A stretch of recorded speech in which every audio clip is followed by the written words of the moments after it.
RCMमध्ये आता जॉईनिंग झालो आणि याच्यामध्ये माझं लाईकचं प्रोडक्ट्स म्हणजे हरिता संजीवनी. आज मी इथून 350 बॉक्स जे ऑर्डर करण्यासाठी आलेलं आहो ऑफिसमध्ये.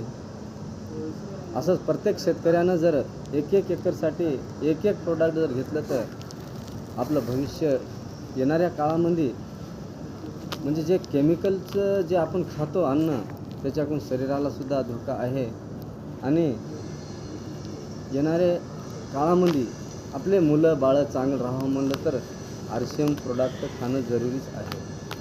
महाग राहते. एक उदाहरण सांगतो मी. आज एक प्रोडक्टचं महाग आहे. आज एक टॅबलेट साईज बघा 450 रुपये काय रेट आहे त्याचा. परंतु ते टॅबलेट जर आपण घेतली आज आपल्याला खूप महाग वाटते, परंतु दवाखान्यामध्ये 1000 रुपये घालताना हो आपण. तर त्याच्याकरिता आपण एक 500 रुपये जर टाकून